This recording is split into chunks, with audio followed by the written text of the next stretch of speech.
The simplest possible pressure transducer would look something like this: a box with an inlet on top and bottom to allow us to expose the two sides to different pressures.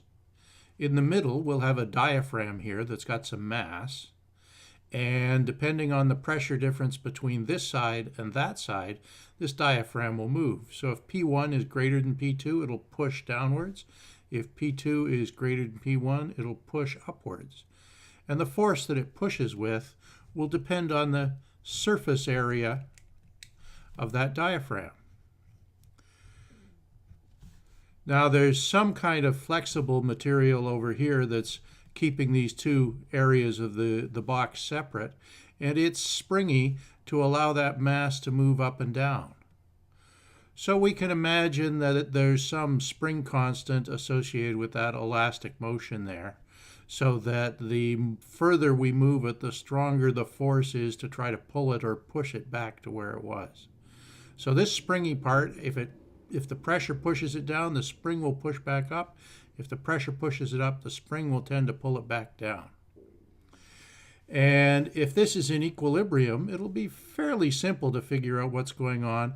We'll just have a balance of that spring force against these two pressure forces. And eventually that mass will come to equilibrium at either a higher location or a lower location.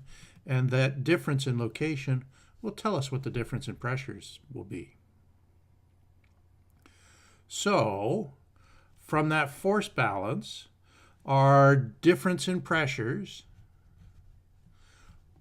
and we'll call that P2 minus P1.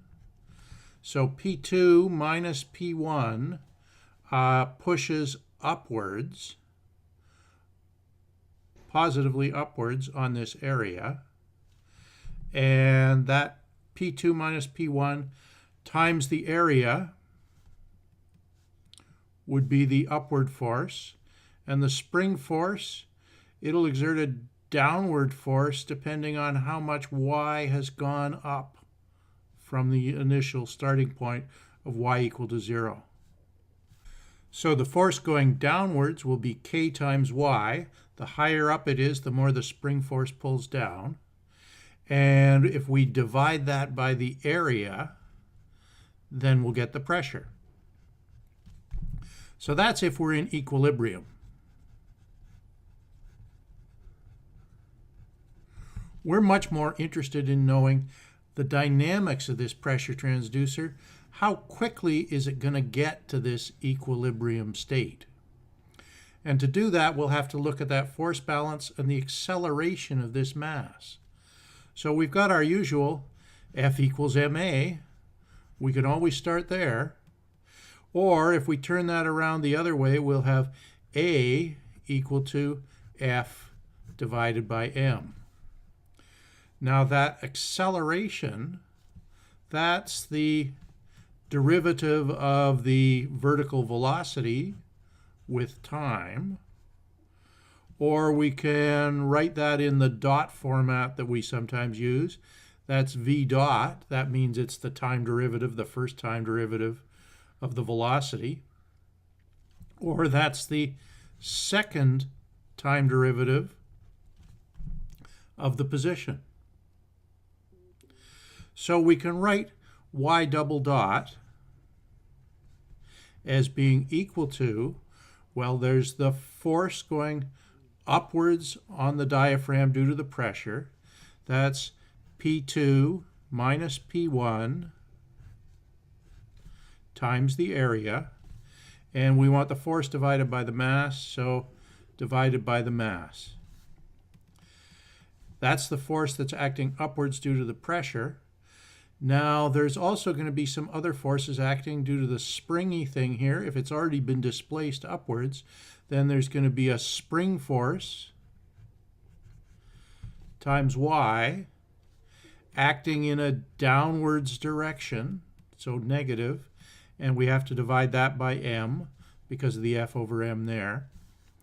And then we don't have a device in here to show it, but there's always friction. If there's motion, there's going to be some friction that tends to oppose that motion. So there's going to be a force against the direction of motion.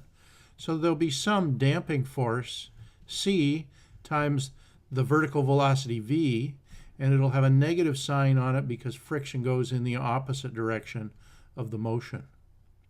And again, that one's got to be divided by m because we're looking at forces divided by mass. So if we rearrange that, we can get that the second derivative of position plus c over m, something to do with the damping, times the first derivative of position plus k over m times the position must be equal to whatever the forcing function is that's driving this thing. And what's driving it is a difference between the pressures, P2 minus P1 times the area divided by the mass. So if we could just solve this second order ordinary differential equation,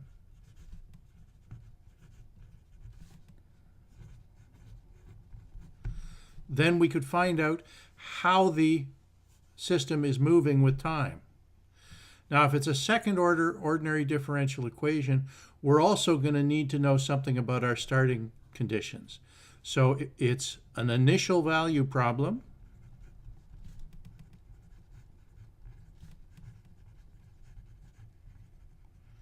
So to solve this, we're going to have to be able to specify y as a function of t eventually, but to start off with, we'll have to be able to specify what y0 is equal to.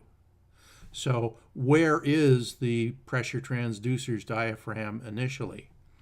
And we'll also have to be able to specify what the velocity at time 0 is for the pressure transducer's diaphragm.